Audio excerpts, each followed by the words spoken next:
guys, nandito ako ngayon sa Hadiga. Yan, mag-isa ko naglalakad-lakad ako. Yung mga amo ko nandun lang, pero ako naglalakad ako kasi para exercise na rin.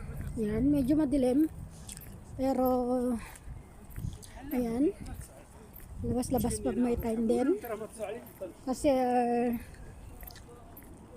may bisita kami, may bisita pala kami, hindi bisita. Nakakapagod, kaya labas-labas muna. Hindi sana ako sasama kasi napapagod ako, sobrang daming trabaho sa bahay, pero iwas trabaho na rin siguro, ganun din yun eh. Kaya ayan, lalakad-lakad na lang muna. Yan, exercise na rin at tumataba na rin ako. Ayan, napakita ko sa inyo yung views ng Hadiga. First time ko dito sa 4 na taon ko dito sa Riyadh. Ito, first time ko dito. Halos araw-araw, linggo-linggo kami sa Hadiga, sa labas. Pero ngayon ko lang napuntan to. Yan, papakita ko sa inyo mga lalabs, mga team JBB. Ayan. Ayan ang itsura, puro puno ng dates, puno ng dates to. Ayan, nandito kaming lahat. Malamig-lamig na. Ayan,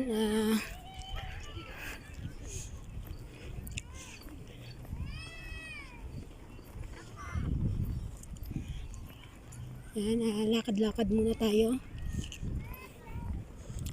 Ayan, coffee shop yan.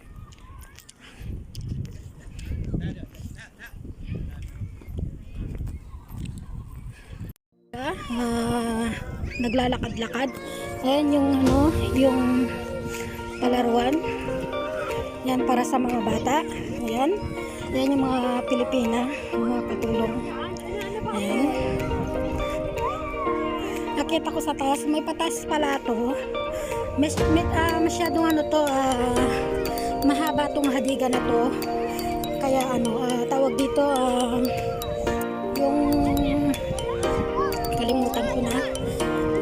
Kaya maraming tao dito kasi naglalakad-lakad na rin sila. Ayan, kasi malamig na nga dito. Kaya ayan, lakad-lakad na. Marami rin mga Pilipina dito. Ayan, tawag dito marami rin dates dito, puno ng dates. Nakita ko sa taas kasi malawak to, sobrang lawak, hindi lang sa mahaba, sobrang nito. Ayan. Ayan, nandito ako, nakita ko sa taas, may patas kasi ito. Ayan,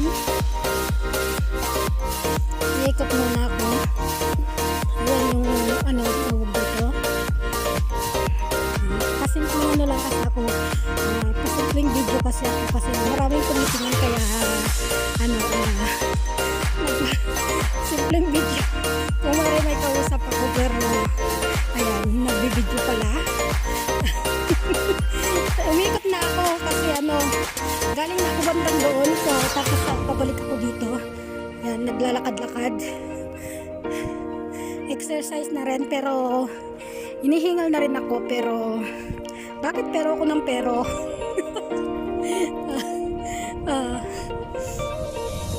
Pero dito hindi nila alam na nagpapasimpleng video lang ako. Ayan, ayan si ate, Pilipina ka te. Ayan, Pilipina si ate, nag-vlog ako.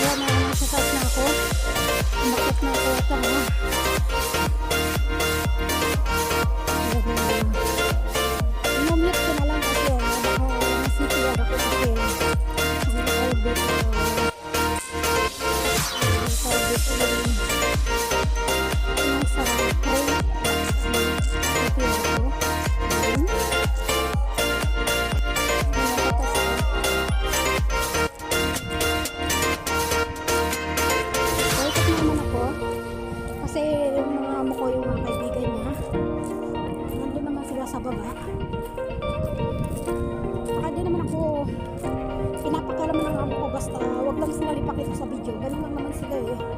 Bahala ka sa buhay mong mag video dyan, pero yung sasabi ng amo ko hindi, never. Ayan, hinihingal na ako kasi hindi ko nga ako sabi sa iyo, no?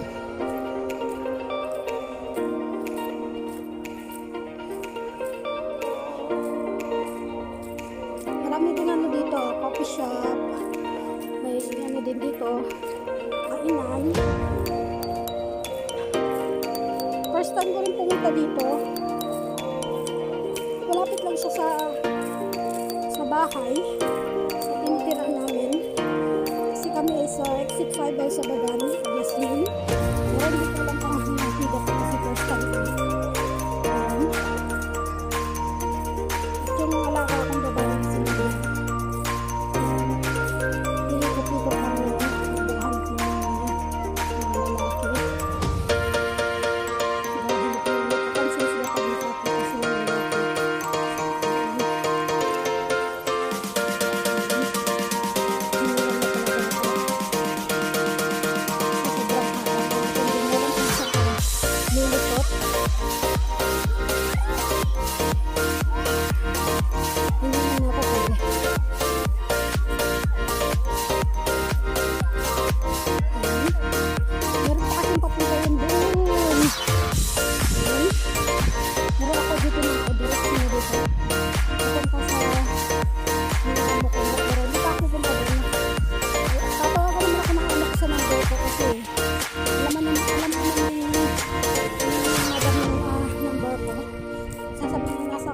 Pero hindi naman yung sinasabi yung nasa ka. Pero kung talagang kailangan, ayun, tatawagin sa number ko. Ayan. Nasa baba, ang dahil mga Pilipina dyan. Mahal kang Pilipina dito, hindi sila nagkakabaya. Kasi itong Riyadh, yung Saudi, nag-open country na to. Pero parang open country na rin ito ngayon kasi marami na rin hindi naghahabaya. Marami na rin nakakapunta ng mga open na to. Kahit sino pa rin na wala na ano dito. Hindi na lang tayo sa purpose.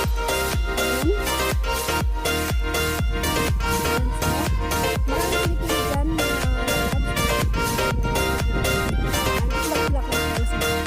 pero soon, ang gagawin ko siya kasi maraming Pilipina dito na nangangailangan. Pero soon, kung may time akong kausapin sila, tutulungan ko sila. Kasi minsan, pag mga kakausap ako ng mga Pilipino, gagawin sila, yung amo, yung gano'n. Diba? Mas maganda rin yung gano'n na marinig mo yung ano nila, yung nararamdaman nila sa amo nila, yung problema nila. Kaya soon, ganun ang gagawin ko, kakausapin ko. Magcha-charity vlogger ako dito sa mga kapwa ko Pilipino, OFW. Ayan, kakausapin ko sila, tutulungan ko sila. Sabot ng aking makakaya, of course. Syempre, pare-parehas naman kami hindi nakakalabas, pero ako, yung amo ko, mabait naman sila. Kasi dati meron akong sinabi sa amo ko na ganun-ganun yung problema niya. Tapos sinabi ng amo kong lalaki, yung amo kong babae, bakit hindi siya lumipat? Sabing ganun-ganun. Kaya soon, ganun ang gagawin ko. Ganun ang gagawin ko sa mga kapwa ko OFW. Ayan. Meron din palang gate dito. Ayan, sobrang lawak nga, di ba? Ayan ang palaruan. Ayan nga sinasabi ko na paulit-ulit ko sinasabi, maraming Pilipina dyan. Nandun banda yung mga amo ko. May mga kaibigan siya. Wala silang kasamang mga Pilipina na katulong. Kasi minsan yung kaibigan ng amo ko may may mga katulong na Pilipina. Ayun, isa pa rin si Christine na Mabait naman yung amo. Ayun nga lang is kuripot. Kuripot sa pagkain, kuripot sa pera. Pero buti nga ngayon, sabi naman ni Christine, yung kaibigan ng amo ko nakatulong is sa Pilipina nga. Magdadalawang taon na rin siya dito sa February or January. Ayan, nagdadaing siya sa akin dati nung first time niya dito. Mga ilang buwan pa lang niya. Ang sabi niya yung amo niya is binilan siya ng sariling bigas, tapos sabi niya pag oras na naubos siya na bahalang bumili. Meron pang ganun, hindi naman kasama sa kontrata yun, di ba? Kaya tapos yung pagkain daw konti-konti lang ang binibigay. Tapos sabi ko pero ngayon daw nagbago naman na. Ayun nga lang, talagang kuripot daw talaga sa pagkain. At buti na lang yung amo ko hindi.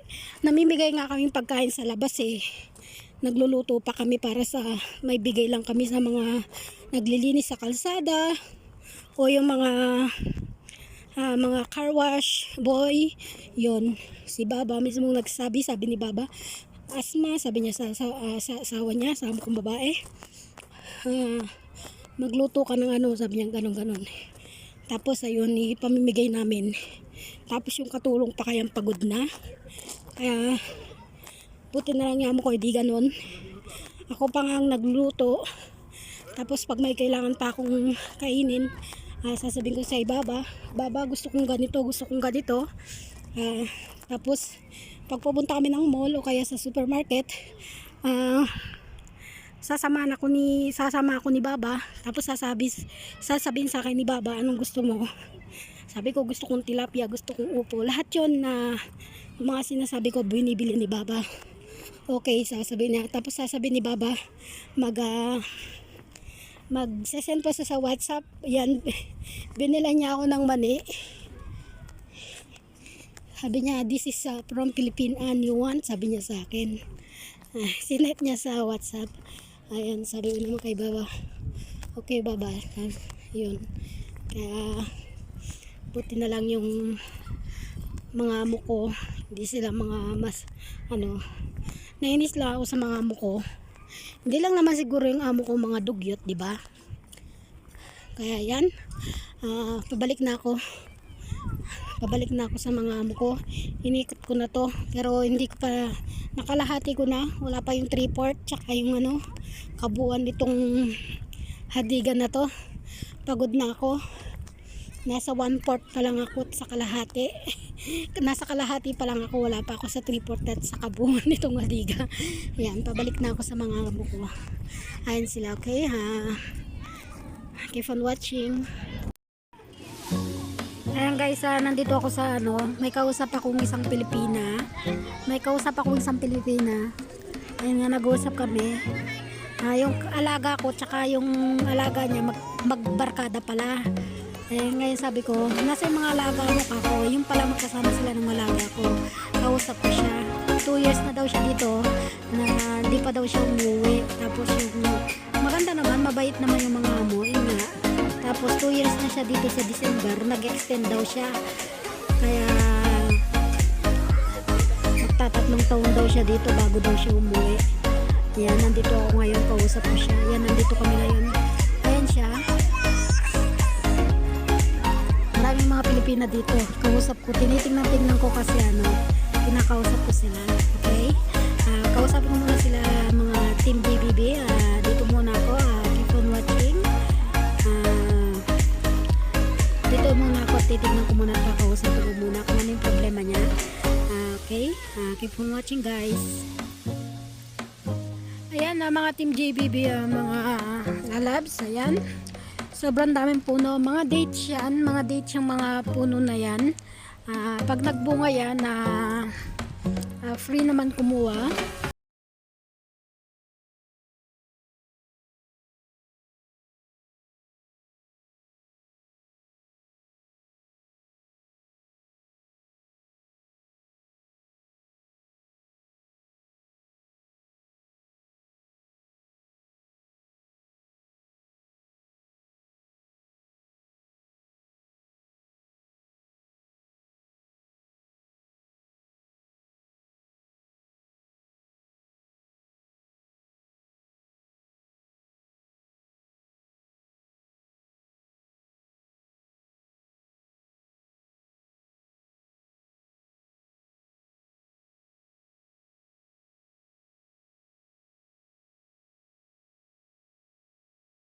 ganyan.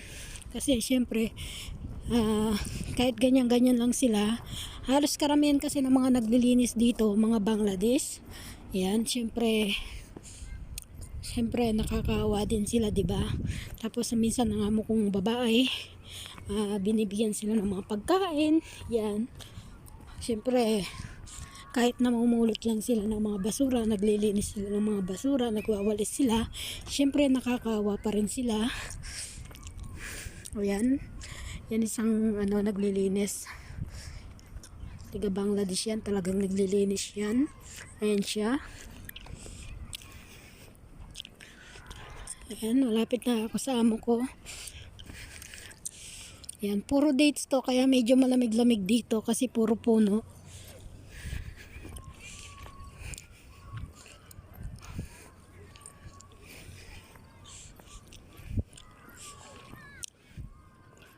Okay, hanggang dito na lang. Andito na ako sa mga amo ko. Ayun siya, mga Team JB, may mga lalabs. Ayun siya, diba? Siyempre, kahit ang mga yan, malit lang yung mga sahod ng mga yan.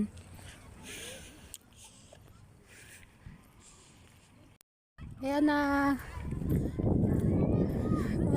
pauwi na ako. Balik na ako sa mga amo ko. Halos naikot ko na tong hadigan na to. Sobrang lawak talaga, nakakapagod. Halos 1 oras ko ata siyang inikot. Kaya pabalik na ako. Ayan. Ayan. Okay, maraming salamat sa aking YouTube channel. Please like and share para mag-notify ang aking YouTube mga bagong upload. Ano ba ito? Ayan. Nabitin tuloy ako kung ano, kasi parang nakita ko kung ano to. Kasi masarap yung bunga nito eh. Ano ba to? Kalimutan ko. Okay, please like and share at tawag dito, wala na ako madaanan para mag-notify ang aking mga new upload. Please subscribe my YouTube channel, Marian Official. Yan ang true account ko. Please subscribe naman sa aking small house, Marian Official, at pati na rin sa aking mga ka-team JBB, Tatay July, Buendia Vloggers, and 7 siblings, Fast Renades. Patikitin na po rin sila. Mga small YouTuber din po sila na kagaya ko. Sana madikitan niyo po sila. Okay, mag-end na po ako dahil nandito na ako sa mga amo ko. Baka makita ako nila. Okay guys, maraming salamat. God bless.